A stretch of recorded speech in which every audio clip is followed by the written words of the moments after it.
Hi, I am Matt William, a PhD student at the University of Maryland. In collaboration with Adam Tuscher, Connor Anderson, and Dr. Ryan Farrell from Brigham Young University, I would like to present Fair Comparison, a study that quantifies variance in results for fine-grained visual categorization. At a high level, fine-grained visual categorization is a subset of the image classification task.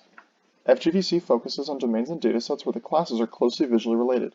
While interclass variation is relatively low, meaning that various classes have several attributes in common, intraclass variation can be significant, with substantial differences in pose, background, and other factors manifesting even between images belonging to the same class. In the following slides, we first elaborate on the primary sources of variance. Then we posit some hypothetical case studies that demonstrate the importance of understanding variance as an issue. Next, we lay out some terms we use to describe the different types of variance we analyze here. We describe our experimental setup, followed by the results of our experiments. Finally, we offer some valuable takeaways.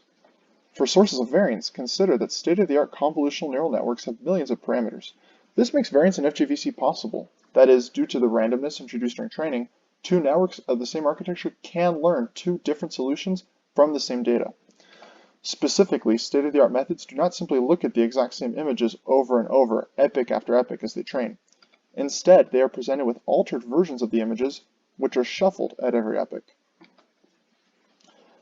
In terms of case studies, consider the figure, which plots overall classification accuracies for two different methods, with 10 trials each, where the black lines indicate the average accuracy for each method. Consider what would happen if method A had its best trial reported as its top one accuracy, while B had its average reported. What could result is a mistaken understanding that method A typically outperforms method B.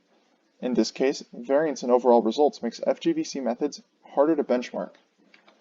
Consider another case study. Here, method A does outperform method B on average by a narrow margin.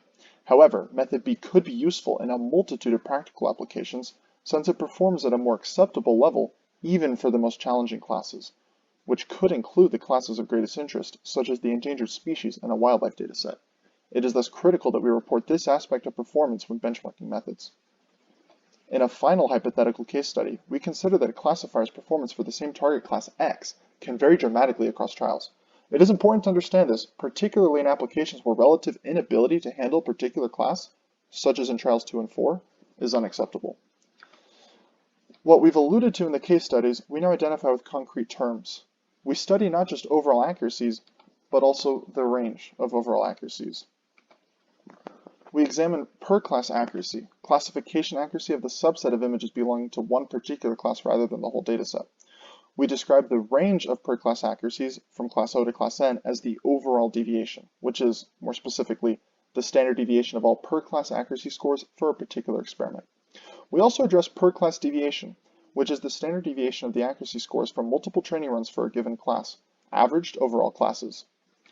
Unless otherwise specified, we use a resonant 50 architecture, the Atom optimizer, and standard augmentations. A few of our more significant findings appear in the following slides. Across all datasets we tested, we observed substantial overall deviation, where models struggle to correctly label certain classes. These difficulties are not captured by standard top-one accuracy, which is why reporting overall deviation is important. We examine how variance is related to the dataset by running few-shot experiments on the Cub dataset. While the initial assumption was that accuracy would have an inverse relationship with variance, we see that this is not the case here. Both accuracy and variance increase from 1 to 4 images per class, with the turning point to the expected inverse relationship occurring at the jump from 4 to 5 classes.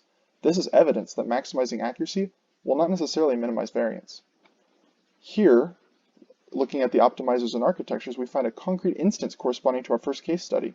Note that for Atom and Ada delta in the two figures on the left, if the maximum accuracy is cherry-picked for either method, it would provide an inaccurate representation of how the two methods actually compare. Similar issues are manifest in the comparison of backbone architectures in the two figures on the right. State-of-the-art FGVC models use a variety of techniques, from attention to soft labels to deconstruction and construction. We find that variance does not have a perfectly inverse relationship with accuracy for these FGVC models tested on Cub. The best performing method, WSDAN, has relatively high variance, while the second best performing method, S3N, has one of the lowest variances of the state-of-the-art methods tested. In conclusion, we need to understand variance, not just in general terms, but in detail, anytime two methods are to be compared. For this to be possible, we need to make sure as a community that we report metrics that characterize variance. Finally, in the same way researchers work to maximize accuracy, we need to minimize variance. For more results, refer to the paper.